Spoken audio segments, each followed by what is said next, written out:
Tell me when it is started. Start, madam. Okay, fine. Well, so a very good afternoon to all of you.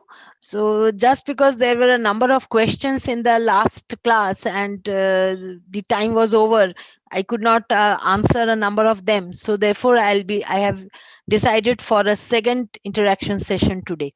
Now, straight away, I'll go to the question which was asked in the last class where we had got stuck up. As far as I remember, Bonusri or Alex can correct me if I'm wrong.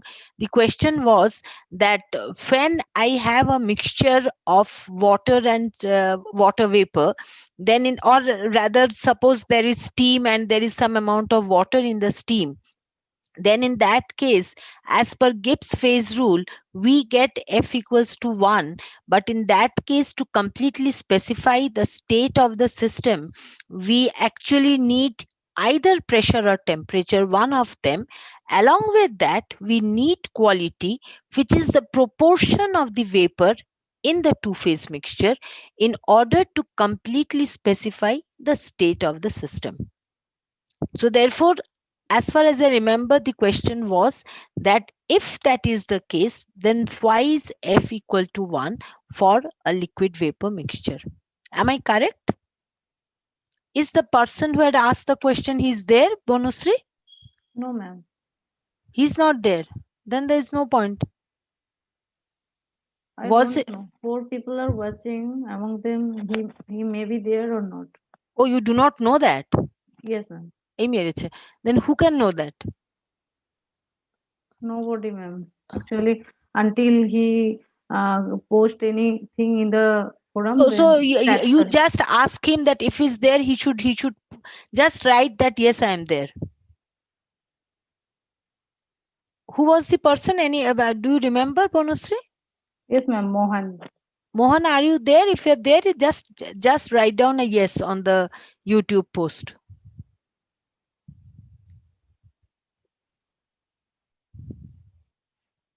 Anyhow, so I go to answer the question because we were doing it just for that.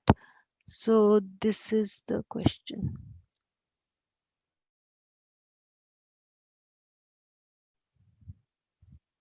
Well, so therefore, let me first clarify certain things. The things are that, let me make it full screen, that will be better. Yeah. So the first thing which we need to remember is that whenever we are talking about Gibbs phase rule, then in that case, the degrees of freedom, as it is written down here, the degrees of freedom, that refers to the number of intensive properties that are required to fix the state of each phase of the system. We Firstly, whenever we are applying Gibbs phase rule, it is for number of phases and number of components, provided the phases are in equilibrium with one another. If the phases are not in equilibrium, then Gibbs phase rule is not applicable.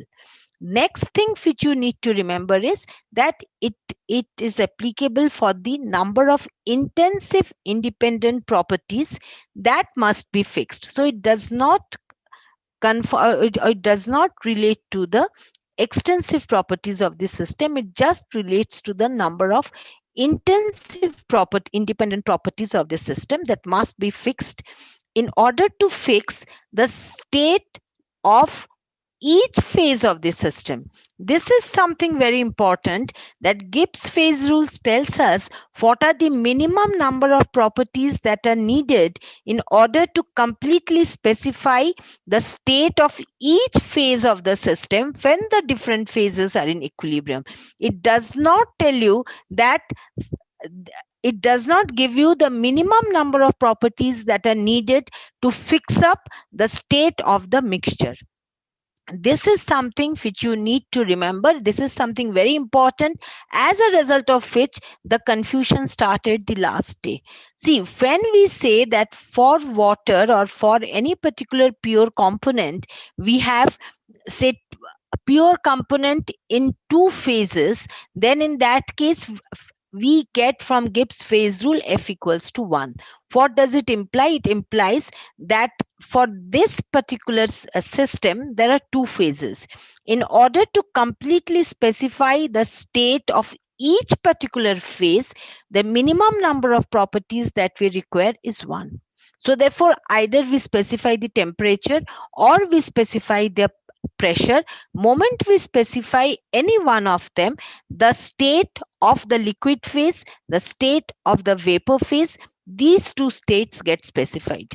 Or in other words, whenever I specify the temperature of the system, the saturated pressure or the pressure of the system gets specified, pressure to which the liquid and the vapor are subjected.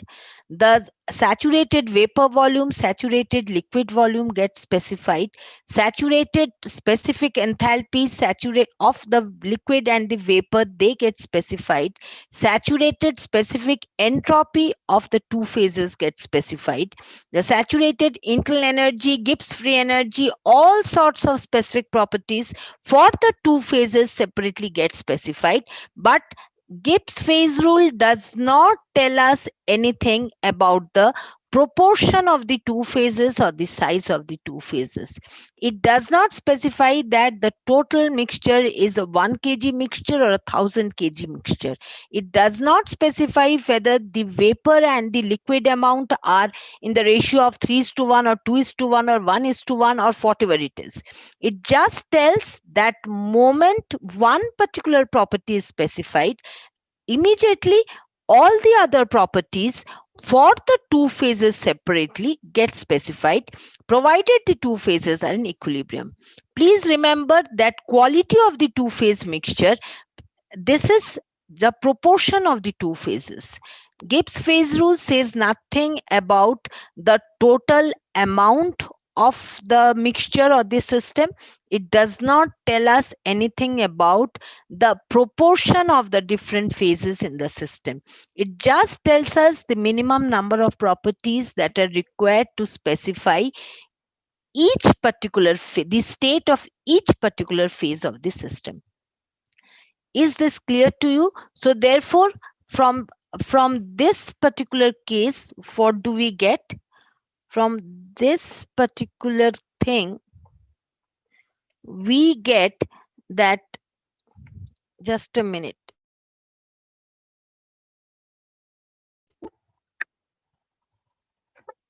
Yeah. Vicom is creating a little.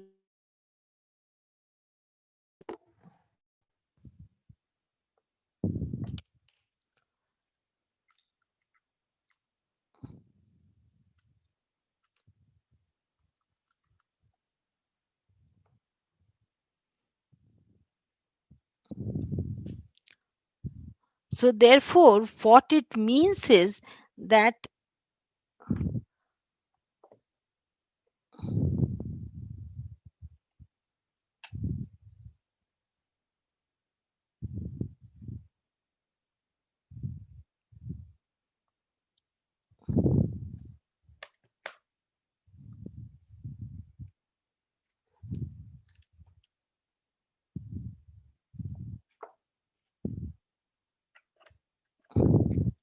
anyway, I think my Vicom is creating a problem. Doesn't matter. Let me proceed with this. So what it means is that specifically, the this is something which you are supposed to remember, that under this particular condition, then if we want to find out the two if we want to find out the proportion of the two phases, then you need to know the quality or any other mixture property. So therefore, the mixture property is not, or rather the entire state of the mixture is not decided by the state of the system. This is something which you are supposed to remember for this particular case, right? Now, so therefore, if you want to know the state of the mixture, if you are really interested to know the state of the mixture, then in that case, what you are required to do, then in that particular case, then what you are required to do is, yeah. So therefore, what it tells you is that the saturated liquid state and the saturated vapor state, these two are known, right? But where exactly it will lie on this particular line, that is not known. So therefore, for in order to know that, you need to know the mixture volume or some other property you need to know. Once you know this, then from the inverse ratio of this particular tie line, you can know the proportion of the liquid and the proportion of the vapor once you know the saturated states. This is something which I hope this is clear to you. In case you have,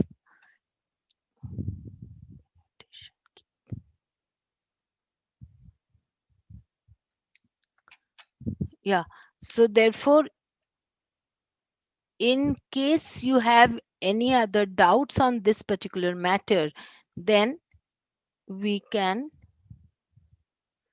There's something wrong. I'm not able to go back to the thing. So, can you help me out for this? Somehow I'm stuck with this particular thing. Actually, madam, your PPT now extended mode. No, no, So, but I'm not able to go back. I'm pressing escape, but I'm not able to go back to the other mode. sir, madam, you Huh. exit the extend mode, then you. No, no, that's why I'm pressing the escape. But somehow this escape button is not helping me. That is what is creating a problem. So, madam, click the cross button. This one also I'm trying to press, but nothing is happening somehow. I'm not able to get it. Somehow I'm getting a problem. Want to keep annotations, discard. Somehow or other, somewhere this PowerPoint it is creating a problem. So anyhow, Bonusri, are there any other questions on this particular matter? Now, well, there is No, some other. Is there any other question? no, ma'am. Acha, there's the same thing is true for both your single phase as well as for, sorry, single component as well as two component systems. In the single component system, as I was telling you, depending upon the proportion of the vapor and the liquid, the point can be fixed either on a PV plot or it can be fixed on a TV plot. And then based on this, based on the lever rule, as it is told, that is the inverse proportion of the arms on both sides of the point, we can find out the proportion of the two phases. Now this is true even if we are doing it for, let me see, stop sharing, annotate. I think this is going to help me.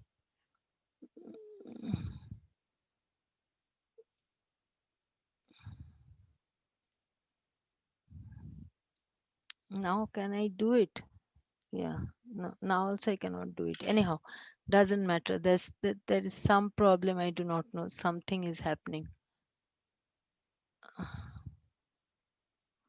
Anyhow, so therefore, but the problem is I'm not able to go to the next slide also. This is the problem which I am facing. Hello. Huh. Ma'am, can you press Control Alt Delete and close Control? the PPT part again? Control Alt Delete. Wha- What is it? Control Alt Delete, na? Let me see. Yeah, yeah. Wait, let me see. Somehow or other it's creating a problem. Well, there was one other question which I wanted to specify. Let me stop sharing first. I think that is the best thing. And then let me start sharing.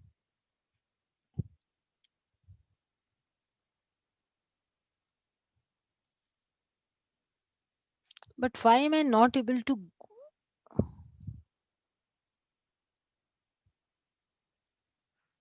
Let me see. Let me first stop sharing.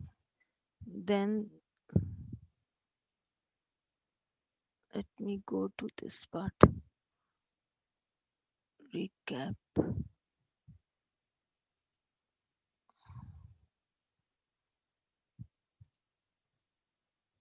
I don't understand why I am not able to end the slideshow by any particular means. I think I have to call. Just, acha, Bronze, are there any other questions? No, ma'am. Okay, then I wait for 2 minutes and I arrange my thing. Just give me 2 minutes.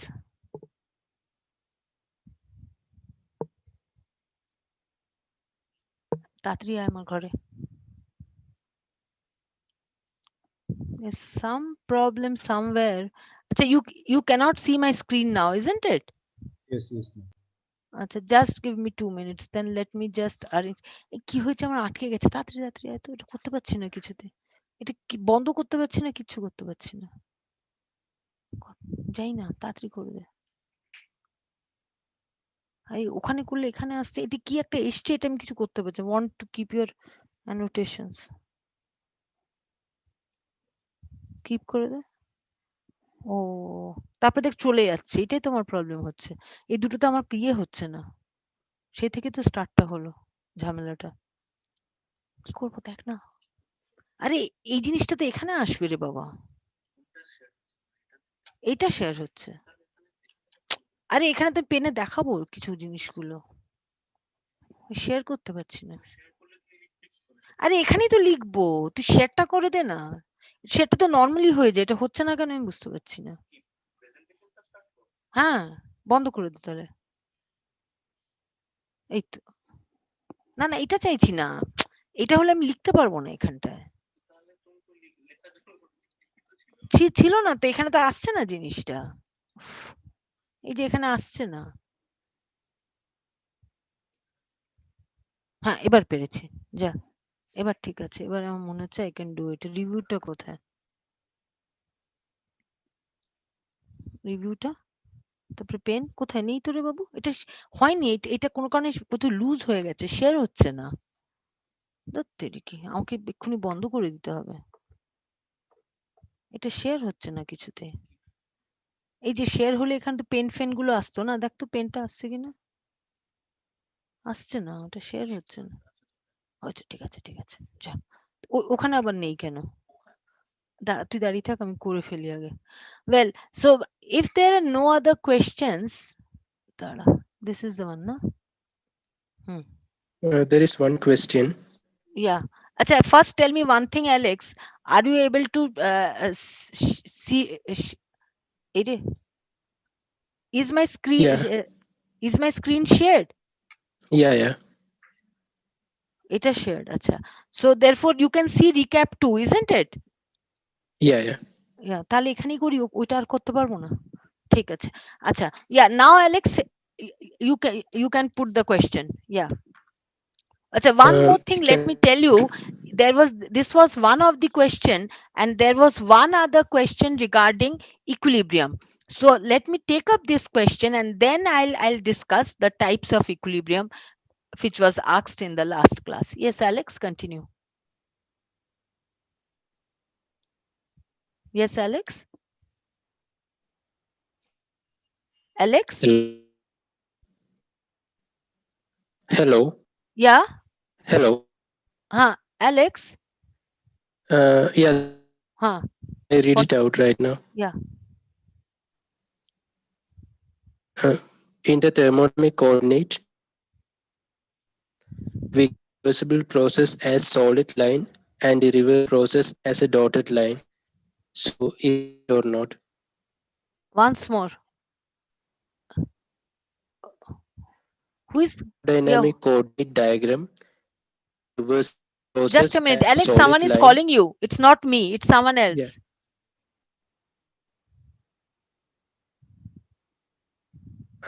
No.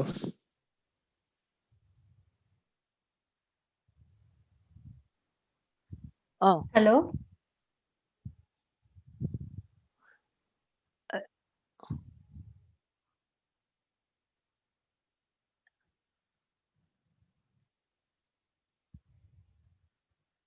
Hello, Bonusri, you can tell the question. Bonusri. Yes, sir. Hello. There is some problem going on, Alex. I think there is some problem on your line because a lot of people are talking. It's not me who is talking. So I don't understand who is talking here. So, Ma'am, a question from Mohan, that he is uh, asking that in thermodynamic coordinate diagram, we yeah. can draw reversible process as solid line and irreversible process as dotted line. He's asking Yeah, it is fine, right fine. or not. Bonusri is only telling the question. Who is,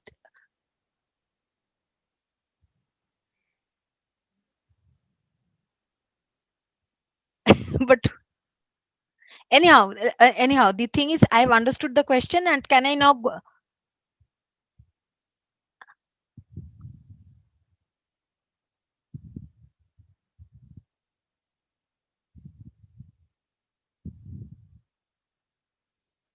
It is right. Just a minute. Just a minute. Can I answer the question? I'm Professor Gargi Das.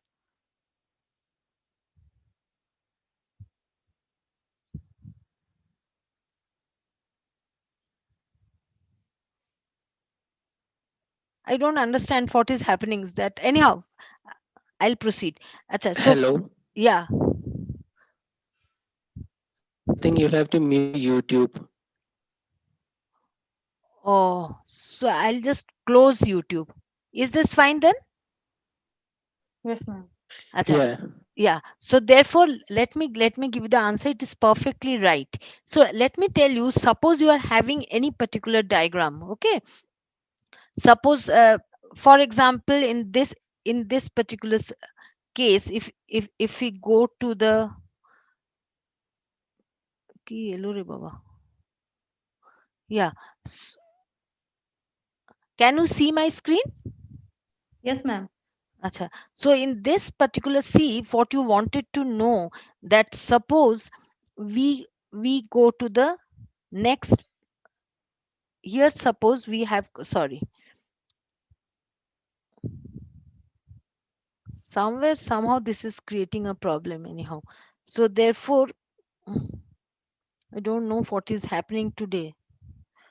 But the thing is, it is perfectly correct. So because in any particular diagram, when we go to any particular diagram, then in that case, for a thermodynamic plot, if you can plot each and every point on the plot, then only you can join all the points and show the path of the process. Now, whenever you can plot each and every point on the thermodynamic plot, it automatically means that each and every point is an equilibrium point, which is defined by a specific set of properties. So, therefore, whenever there is a specific set of properties which do not change with location, which do not change with time, that means the system is in an equilibrium state and can be characterized by a fixed set of properties.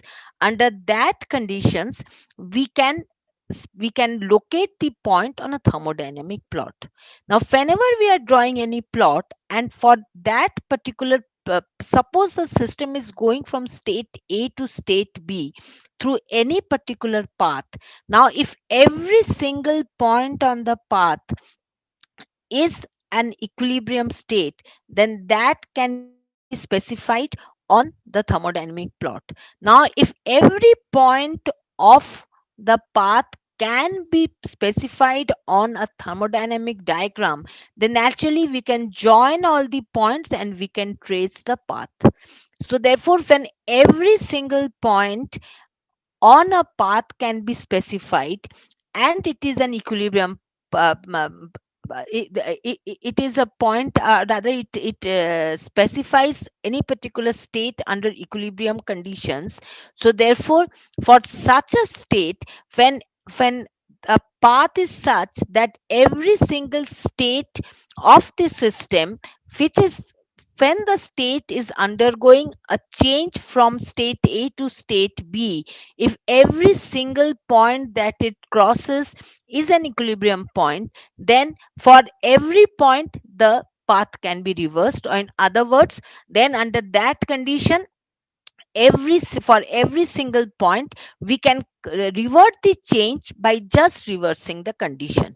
Both system and surroundings, they come back to their initial state when the condition bringing about the change of state has been reversed. So therefore, when a path comprises of a series of equilibrium states. Every state can be plotted on the thermodynamic plot, as a result of which the reversible path can be traced on a thermodynamic plot. So we show it as a solid line. Whenever the path is irreversible, we know that whenever a path is there, it has to go from state A to state B. Now from state A to state B, while it is going, if we know this each and every intermediate states, then we can plot them and we can get a path. If we do not know the intermediate states, from here to here it can go in this particular way, this way, it can go that way, you do not know anything at all. In that case, you just know state A, you just know state B.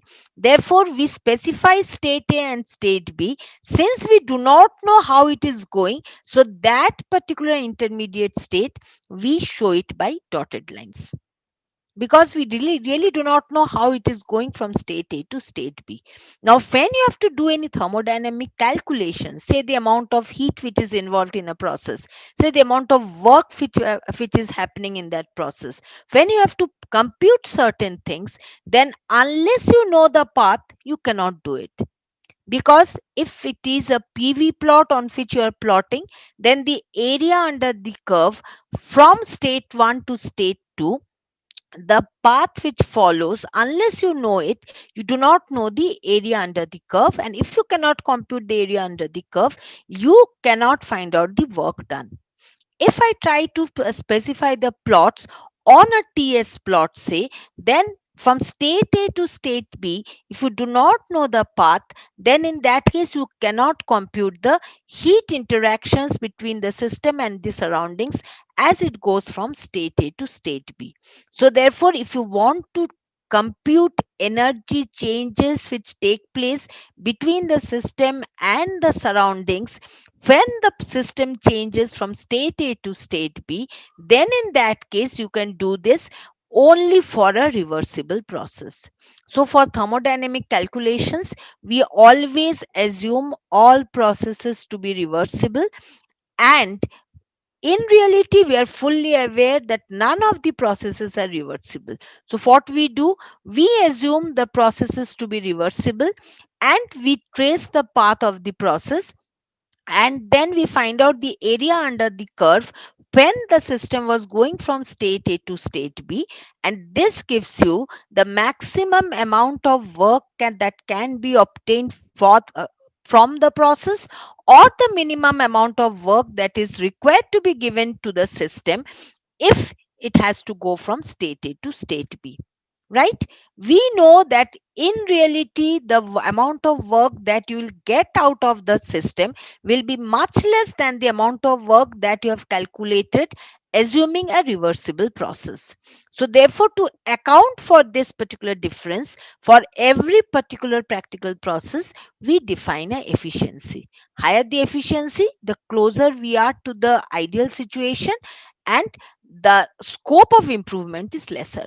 When we are far away, efficiency is very less, we are far away from the equilibrium conditions, or we are far away from a reversible process, we know that there is ample scope of for improving that particular process. So therefore, remember one thing, when we're doing any particular thermodynamic computations, we have to assume that the processes are reversible, or in other words, the process comprises of a series of equilibrium states between the initial and the final states. Knowing fully well that this is never possible, and therefore this particular difference between the ideal and non-ideal process, or rather the ideal situation and the non-ideal situation, is accounted by incorporating an efficiency factor. Am I clear to you?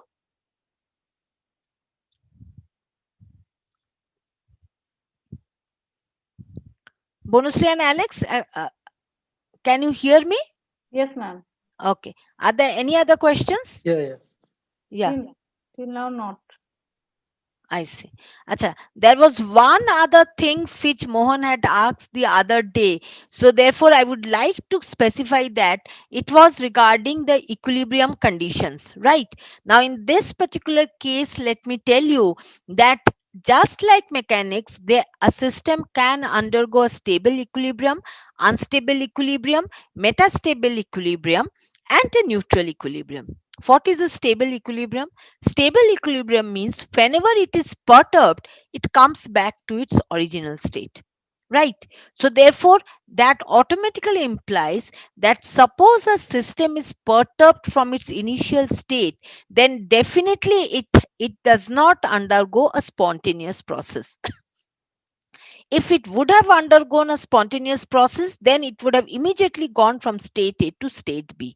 But when it is in stable equilibrium at state A, then any particular deviation from state A, it it brings about a non-feasible change, as a result of which the system reverts back to state A. To be more mathematical, suppose we are dealing with an isolated system, then in that case, your stable equilibrium means that ds for the isolated system has to be less than 0 for any particular change. Since ds is less than 0 for any particular change which takes place, it automatically means that the system will not want to move from this particular state, as a result of which ds isolated less than 0 signifies that a system is at present in a stable equilibrium. When the system is not isolated, then it interacts with the surroundings. As you already know, the interactions can be under different constraints. The most common constraints are that the interactions take place at constant entropy volume conditions, constant entropy pressure conditions, constant volume temperature conditions, and constant pressure temperature conditions, right?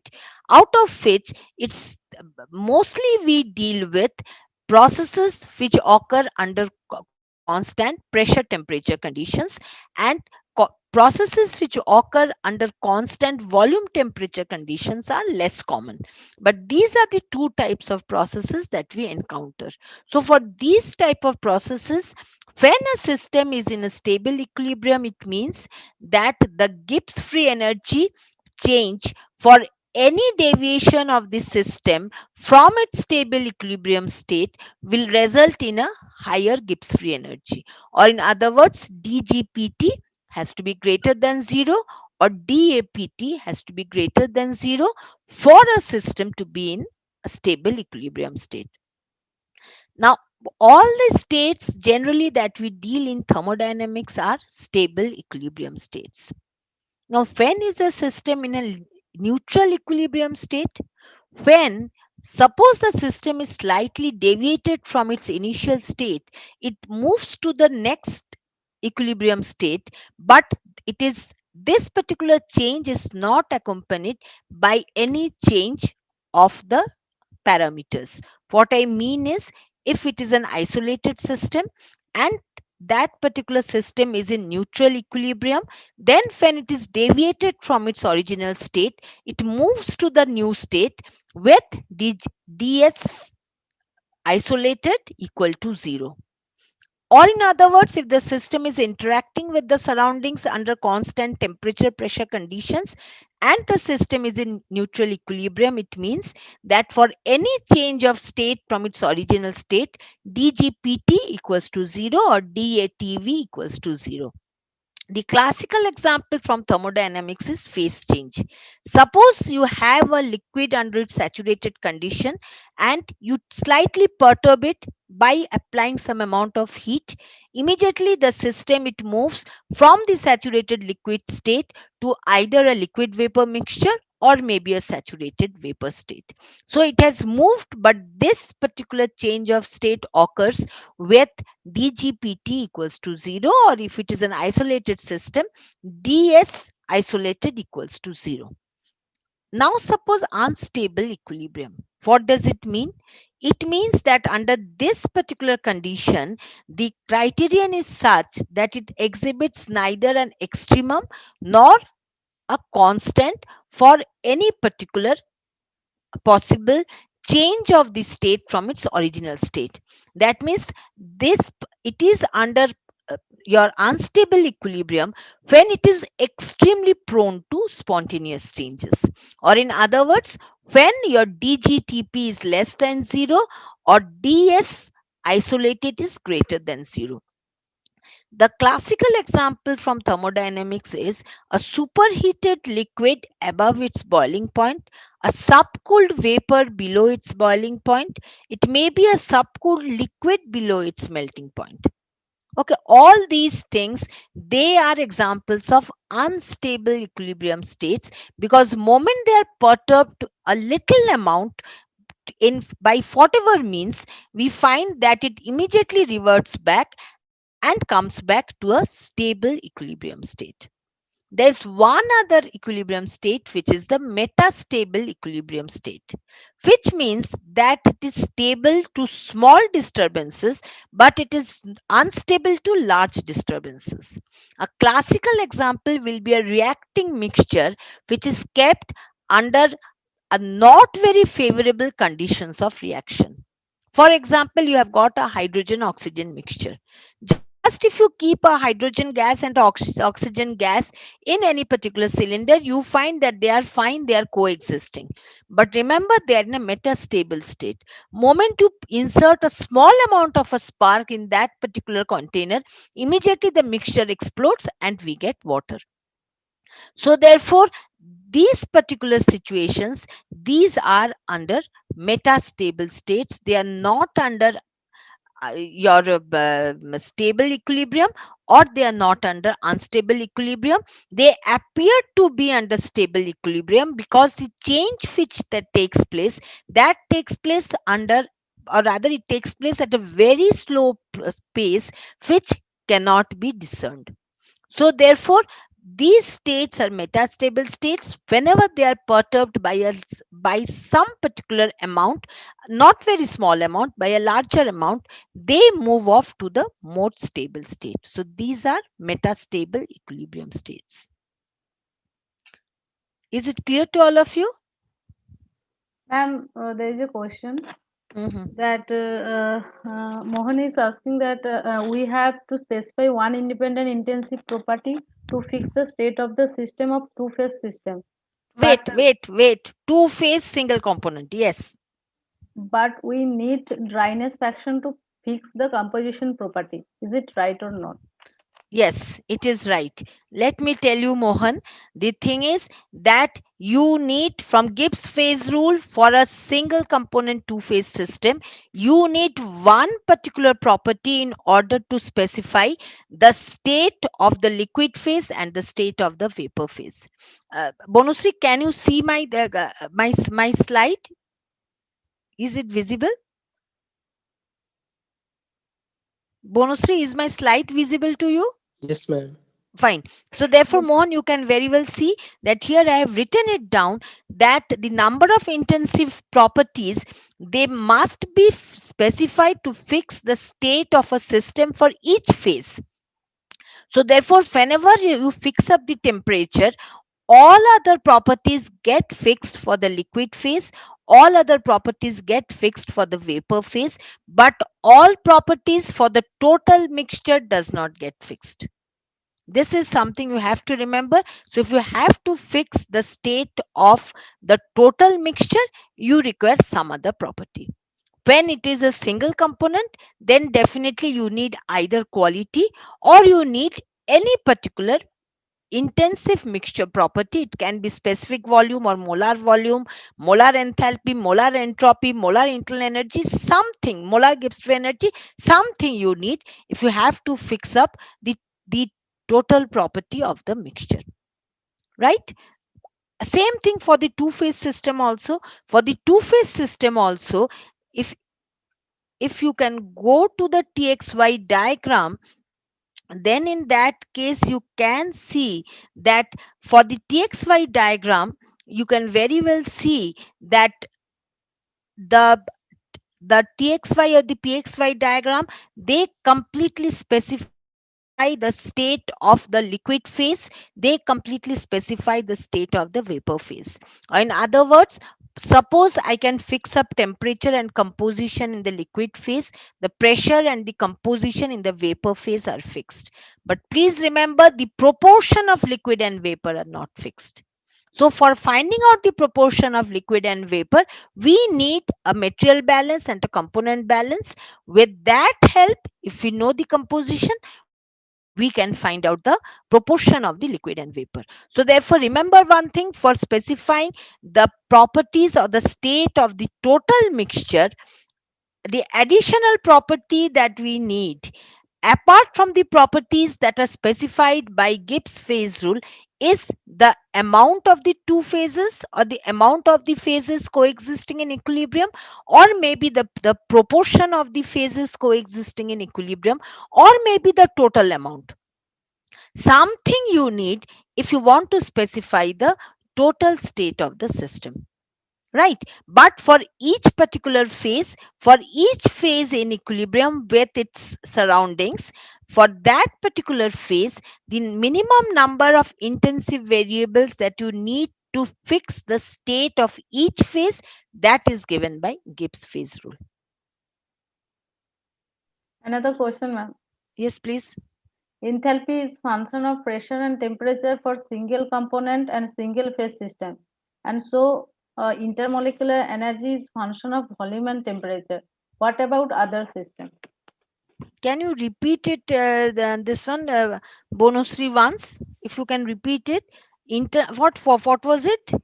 Enthalpy I is am a stuck up just because my this one is not able to, yes, ma'am. screen sharing has stopped. Okay. Now just give me, let me see my, I try my luck, because unless I can write down things, it is becoming very difficult for me. But unfortunately, if I'm getting this, cannot connect with the Vicom. Anyhow, Bonusri, can you tell me the question? Sure, ma'am. Enthalpy is a function of Yes, pressure and Bonusri. yes, ma'am. Enthalpy is a Bonusri. yes, ma'am.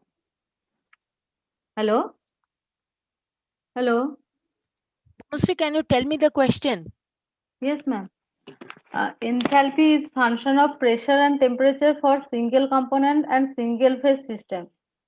And so, Bonusri, I cannot hear the question. Alex, Hello. Hello. is there anyone who can tell me the question, please? Can you hear me?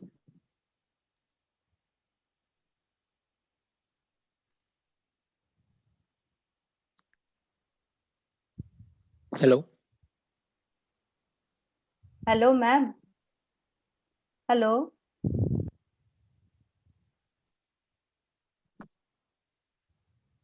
Hello, madam. Can you hear me? Hello.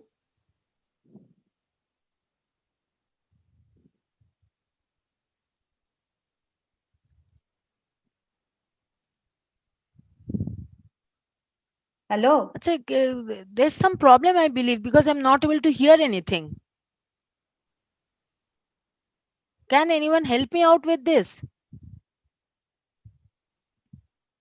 Have you muted the laptop? I'm unable to hear the question, or I'm unable to communicate at all.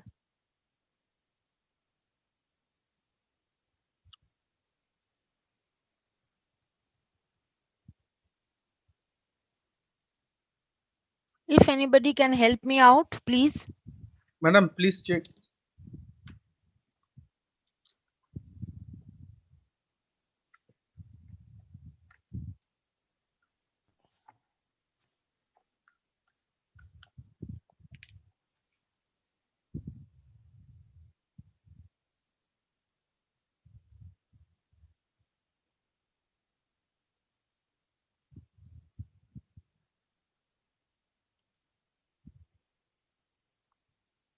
Can anyone help me out with the question, please? Hello. কোনোভাবে speaker আউটটা ওখানে mute হয়ে গেছে। যে হচ্ছে না ছাতাজি, কোথায় কি mute হয়েছে বলুন তো? আজকে এত ঝামেলা কেন হচ্ছে? আমি কি পুরোটা অফ করে একবার শুরু করতে পারি না? আপনাদের সব দেরি হয়ে গেছে। কি করতে হবে বলুন? কি আমি কি করব? আমি মিটিংটা দাঁড়ান, আমি মিটিং ফিটিং এন্ড করছি। লিভ করব তো?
Yeah, now is it all right?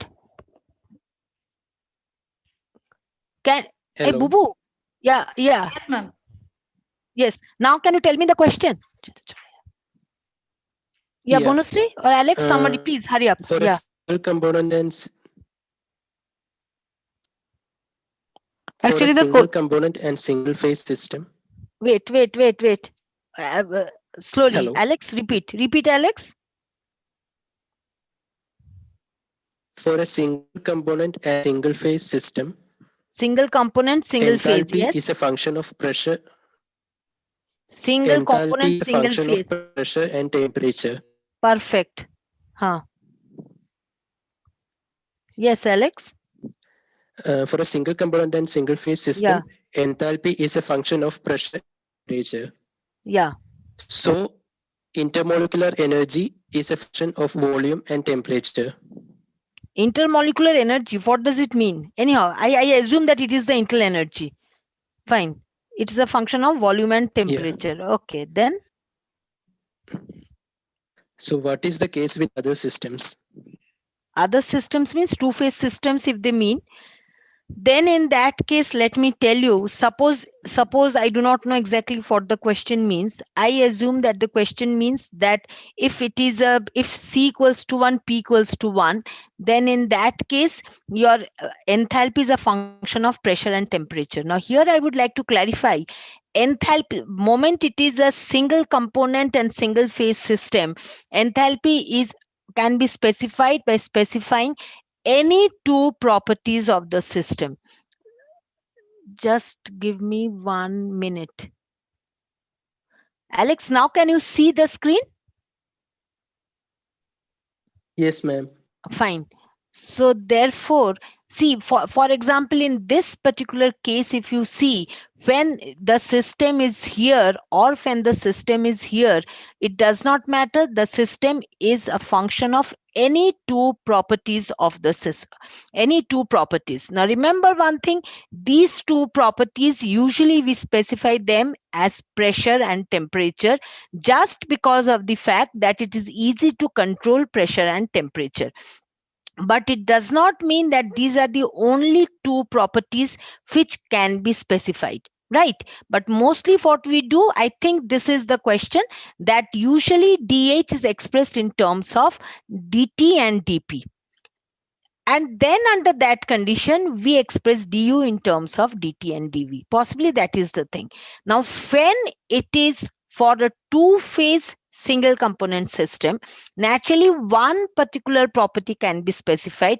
Everything else gets specified under that particular case. So therefore, moment you specify temperature or pressure, one of them, based on that, moment you have specified temperature or pressure, you have specified the isobaric isothermal curve. So therefore, in this particular curve, you know the volume, the specific volume, saturated volume of the liquid, you know the saturated volume of the vapor, right? Now, once for the liquid phase, what do you know? You know VV, sorry, you know VL. And then suppose I go to the, if I refer to the TS plot, then from there for the liquid and the vapor, I can find out SL and SV. Then I go to the enthalpy plot, again from the same straight line where either temperature or pressure was specified. Moment that is specified, I can locate this isobaric isothermal line in my TV plot, in my PV plot, and in my TS plot, and in my HS plot. Everywhere I can locate the isobaric isothermal line in the two-phase dome. Moment I can locate that, I can find out the endpoints. Moment the endpoints can be found out, we can find out the saturated volume of the liquid, saturated volume of the vapor. Then I can find out the saturated entropy of the liquid, saturated entropy of the vapor. I can find out the saturated enthalpy of the liquid and the saturated enthalpy of the vapor. From there, I can find out the latent heat of vaporization. I can find out the molar entropy change of vaporization, etc., everything. The only thing which I cannot find out are the mixture properties. So for the mixture properties, under that condition, what I need to know, I somehow need to know either any one mixture property. It can be mixture entropy, mixture enthalpy, mixture molar volume, or the quality. If I know one of them, then based on the saturated values that I have got, I can find out the mixture properties as well. This was for a single phase two component system. Now, if we go to a two phase two component system, in this particular case also, what do we get for this particular case? For this particular case, we get that C equals to 2, P equals to 2. So naturally we had got F equals to 2 under this condition. So for this particular case, what do we know? We know that either we have to know Tx, or we have to know Px, or we have to know Ty, or we have to know Py. It can also be that we can know Tp and find out the composition of the system. Moment any of these are known, say for example, we know Tx, right? Moment we know Tx, we know the point here, say somewhere within this particular dome. Now, moment we know this particular point, then we know the endpoints. Fine. Moment we know the endpoints, we can find out the, for the mixture composition, we can find out the x1, the composition in the liquid phase, the composition in the vapor phase. And once we know that, for the liquid phase, we can find out all the properties. For the vapor phase, we can find out all the properties. But if you again want to know the mixture properties, then you have to know the exact location of the mixture point.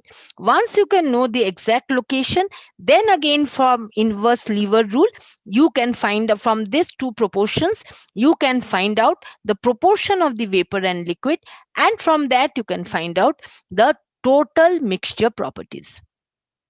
Am I clear to you? Well, are there any other questions? No, ma'am. So I think with this, I do not think there are any other questions. So more or less equilibrium also, there was a question in the last class that also I have more or less defined. So just to elaborate, that time my Vicom was not working. So I would just like to elaborate that for, sorry, that for stable equilibrium, this is the situation. You can denote it mechanically like this. Suppose we want to denote it on a S plot, we can denote it, the system is here. If we want to denote it in terms of the Gibbs free energy plot, then it is going to be here. Same way for an unstable equilibrium, the system is here, which I was mentioning that the superheated liquid, subcooled vapor, etc.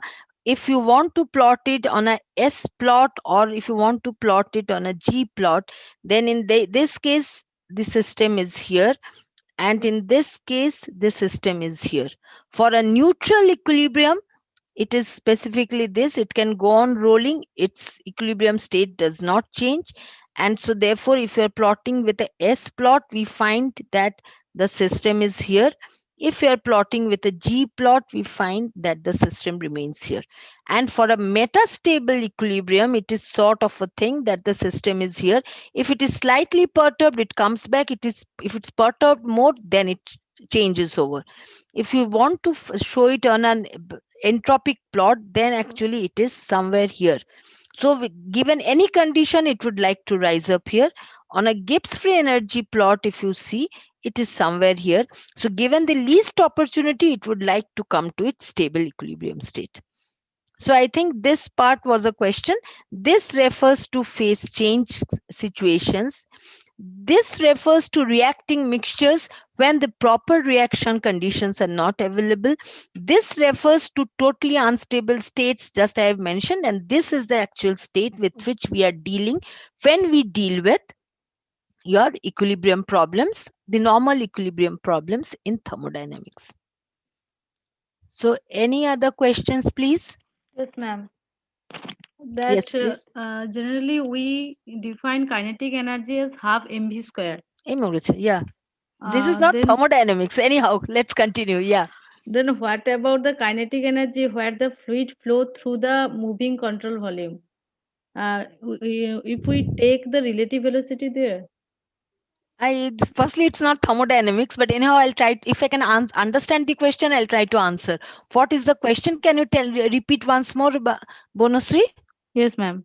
Yes. Generally, we define kinetic energy as half mv square. Just Half. a minute. 1 minute. We define kinetic energy as half mv square. What is m in this particular case? It is the Mass. mass. It Yes. is the mass of the system. Any particular body of a fixed mass, when it is moving with a velocity known constant velocity, under that condition we can define kinetic energy by this particular process, right? Now what is your question, tell me? Then what about the kinetic energy where the fluid flow through the moving control volume? I In see. that case, First, can we yeah. take the relative velocity? No, you cannot take the relative velocity. When you're talking about the kinetic energy, yeah, definitely in that way, when you're, see, whenever we are talking about any particular energy, it is always with respect to some particular datum, right? So therefore, even for this particular case, the velocity is with respect to the surroundings, where we assume that the surroundings are stationary. Okay, so therefore the velocity is with respect to that. But remember one thing, velocity is a vector, energy is a scalar quantity. So this is something which you need to remember. Now, suppose you have a control volume. What is happening? Mass is entering, mass is going out. Right. So for such a type of control volume, whenever you have to find out any sort of energy change, then there are two things that you need to consider. One is the energy change which is happening within the system, and the energy which is associated with the flowing mass entering the system and the flowing mass going out of the system. Right. So therefore, there's a PV work also associated with it, where the pressure has to force the fluid into the control volume, and there is also some amount of work which has to be released when the fluid moves out from the control volume into ma- across the boundary into the surroundings. Right. Now, what you mean to say is that the control volume is also moving. So you need to know whether the control volume is moving at a uniform speed or whether that speed is also variable. right? Because whenever we select a control volume, the purpose is it will be a fixed volume in space through which mass will be entering and mass will be going out, but the volume will be fixed. So therefore, the purpose of selecting a control volume is to select some particular specific volume which can be kept stationary while masses are entering and masses are going out, energy is entering and energy is going out. It can always happen that with reference to the surroundings, the control volume is also moving at some particular speed. That can happen. Now let us go logically. There is some particular system whose kinetic energy you want to find out. Now, here there is one catch. When I say a system, it automatically refers to a known particular substance with a fixed mass of it, right? So therefore, only then we can talk about it as a system. When the mass is not fixed, when the mass is varying, under that condition we take a control volume approach. So therefore, if there is some amount of a substance which is entering the control volume and the control volume is also moving, quite naturally, when you're finding out the kinetic energy, you need to know the absolute velocity of that particular system relative to any datum. So relate to that datum, if the control volume is moving, so and then the system is moving with respect to the control volume, therefore we have to consider the velocity of the system with respect to the datum. So this is what we need to consider if I have understood your question properly. It is what I have understood is that suppose you are in a train, the train is moving and you are also walking inside the train. So in that case, what is the velocity with respect to the station or with respect to a person who is standing in the station? So naturally, with respect to that particular person, it is the velocity of train. If you are moving in the direction of the train, then plus the velocity which you have. Right. So I think this is what you had wanted to ask me, that suppose it is a moving control volume, means possibly it is a moving train in which you are sitting and then you want to go to the next compartment you are moving. So in that particular case, what is the kinetic energy that you are expending? Naturally, it will be with respect to a stationary location. So therefore, it will be the net velocity which you have into, of course, your half m. Any other questions, Bonusri or Alex? No, ma'am. So I think there were some disturbances, but anyhow, we have over exceeded our time. So if there are no other questions, then I think we can wind up for today.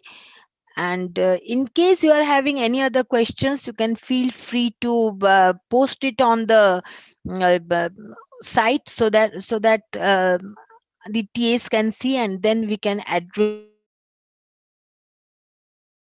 those particular questions.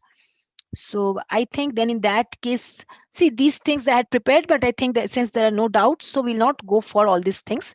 Basically, in thermodynamics, in phase equilibrium thermodynamics, what I wanted to emphasize is that when the two phases are in equilibrium, then what are the characteristics that it exhibits? And the two phases in equilibrium means it can be for a single component phase, under which condition Clausius-Clapeyron, Clausius equation, etc. were derived. It can be a two component phase for which TXY, PXY diagrams were derived. And then we found out that to define two particular systems in equilibrium, naturally for the thermal equilibrium, it was equality of temperature. Mechanical equilibrium, it was equality of pressure. Chemical equilibrium, it was equality of chemical potential, which we derived provided the Gibbs free energy change of the whole system has to be less than equal to 0. From which for an open system, we found out that the change of number of moles can be related to the chemical potential. So therefore, we had defined thermodynamic equilibrium in terms of equality of temperature, pressure, as well as chemical potential. Next, what we did, we found that chemical potential, it's very difficult to understand and to grasp it. It's an abstract quantity. So therefore, we redefined our equilibrium in terms of fugacity. And we said that equality of fugacity specifies your chemical equilibrium. Then after that, what we did, so therefore the entire condition was redefined in terms of fugacity. And once it was defined in terms of fugacity, then what we did, we after that we started devising ways of defining fugacity, and then in terms of fugacity we defined the ideal solution model, right, to in order to find out the fugacity of some particular component in the two phases. So these are the ways by which fugacity can be defined. And then, yeah, so therefore we found out, therefore if there are two phases in equilibrium, then equality of fugacity of each component in the two phases, that specifies the total thermodynamic equilibrium of the entire system. So therefore, if we have to find out the partial fugacity of each component in solution, then we need to use this particular equation, where we have to find out the partial molar volume of each particular component, not only at the pressure of interest, but along the entire range of pressure from 0 to P, which is almost impossible. So therefore, just to simplify situations, we define an idealized model when more than one component are in equilibrium with one another. What is the ideal solution model? It simply states that for each component, the fugacity in solution, it can be a liquid solution, it can be a vapor phase. For each particular component, the fugacity in the solution is equal to the mole fraction times the fugacity of that component in the pure state under the conditions of temperature and pressure of the solution. Based on that, we found out that the equating the fugacities of each component in the liquid and the vapor phase for a solution to be in equilibrium with its vapor, we had defined the Raoult's law. And then from the Raoult's law, we found out that if we have two particular properties, we can find out all other properties of the system. And accordingly, we discussed the phase diagrams for an ideal solution. Then we found out what happens for non-ideality. We found out that the pressure composition curves are no longer linear. They There is either positive deviation or there is negative deviation. And this was incorporated by modifying the ideal solution by using an activity coefficient. And then, of course, the discussions went away in how to find out the activity coefficient for a non-ideal solution in terms of known measurable parameters. And we found that the excess Gibbs free energy models can be used very effectively to find out the activity coefficient of non-ideal solutions. And the situation becomes much more simpler if we know that under any particular temperature pressure condition, this particular solution exhibits azeotropy. It can be maximum boiling azeotropy, it can be minimum boiling azeotropy. If it exhibits azeotropy, then calculation of gamma I and the VLE diagram of non-ideal solutions becomes comparatively easier. At the end, there's just one thing which I would like to mention. Since we have to deal with experimental parameters, so therefore, verifying the thermodynamic consistency of the different parameters that we are using, that is something very important. So therefore, the Gibbs-Duhem equation is used to test the thermodynamic consistency of the VLE data that we use. That has already been discussed in your class. So remember one thing, no matter whatever properties you are using, it is very important to see that the thermodynamic consistency of the data is tested before you use it with confidence. I think with this, I would like to end the session. I believe, Bonusri and Alex, there are no other questions, isn't it? Yes, ma'am. So therefore, thank you very much. We end this session now.